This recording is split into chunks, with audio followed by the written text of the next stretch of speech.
سورہ طلاق 2-3 نمبر آیت کی گھر جا کے تلاوت کرے۔ رب کریم نے فرمایا وَمَن يَتَّقِ اللَّهَ يَجْعَل لَّهُ مَخْرَجًا، فرمایا جب تو اللہ سے ڈرے گا تو اللہ ہر مشکل سے نکلنے کا تجھے رستہ عطا فرما دے۔ اور کیا خوبصورت انداز ہے قرآن مجید کا، اور ہم نے اس کا لاکھوں بار تجربہ کیا، بیسوں اور سینکڑوں بار یہ چیز ذاتی طور پر پریکٹیکل سے گزری۔ اللہ نے فرمایا ہر مشکل سے نکلنے کا رستہ بھی دے گا،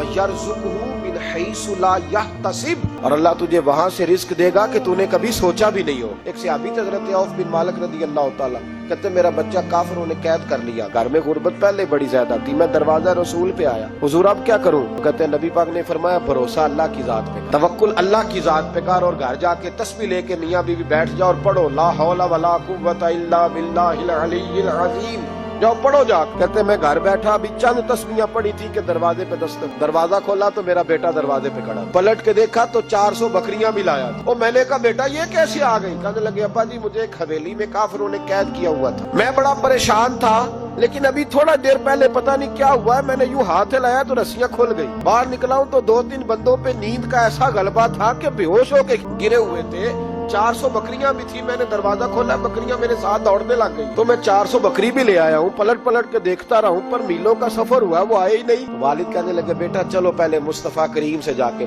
دیکھیں کیسے مالی مسئلے حل ہوتے ہیں، حضور سے جا کے پوچھے کہ ہمارے لیے جائز بھی ہے کہ نہیں۔ کہتے ہیں دروازے رسول پہ جا کے ہم کھڑے ہوئے تھے کہ نبی پاک نے فرمایا دیکھا رب کریم کا فضل، دیکھا، فرمایا تیرا بیٹا بھی آ گیا، تیری غربت کا بھی حل ہو گیا ہے، یہ کافر کا مال ہے، اسے مال غنیمت سمجھ کے استعمال کر، تیرا ہی ہے۔ امام قرطبی نے لکھا ہے حضرت انس بن مالک رضی اللہ تعالیٰ عنہ کہتے ہیں ایک شخص حضور کی بارگاہ میں آیا، کہا یا رسول اللہ صلی اللہ علیہ وسلم غربت بڑی ہے، بڑا دکھی ہوں، بڑا پریشان ہوں۔ تو حضور نے وظیفہ بتایا، فرمایا جب بھی گھر جاؤ نا گھر والوں کو سلام کہنی، اور نبی پاک صلی اللہ علیہ وسلم نے فرمایا جب بھی گھر جا السلام علیکم کہہ، اور 3 دفعہ سورۃ اخلاص پڑھ، اور سورت بھی وہ بتائی جو سب کو آتی، قل هو اللہ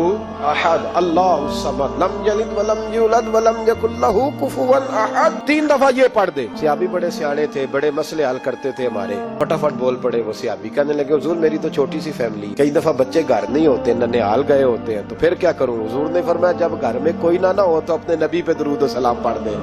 تیرے نبی کا کرم تو تیرے گھر میں ہوگا نا۔ حضرت انس بن مالک رضی اللہ تعالیٰ عنہ فرماتے ہیں کہ ہم انتظار میں تھے کہ بندہ واپس آئے اور رزلٹ بتائے، کہتے ہیں وہ کچھ دنوں کے بعد واپس آئے تو عجیب بات کی انہوں نے، ہمسایوں سے کئی دفعہ بندے کی نہیں نا اتنی بنتی، اور کئی دفعہ لگتا ہے کہ میرا ہاتھ اوپر ہی رہے، یہ کہیں مجھ سے تگڑے نہ ہو جائے۔ کہتے ہیں وہ آئے، نبی پاک صلی اللہ علیہ وسلم نے کہا کیا حال ہے تیرا؟ تو عرض کرنے لگے یا رسول اللہ صلی اللہ علیہ وسلم وظیفہ تو میں نے اپنے لیے پوچھا تھا، اور میرے تو ہمسائے بھی امیر ہو گئے، حضور تو میں نے اپنے لیے پوچھا تھا، اور میرے دائیں بائیں والے لوگوں کو بڑی برکت ہوئی ہے۔ تو میرے محبوب مسکرانے لگے، حضور فرمانے لگے گویا برکتیں تیرے گھر میں جب برسی ہیں تو چھن چھن کے ان کا فیض اللہ نے تیرے ہمسایوں کو بھی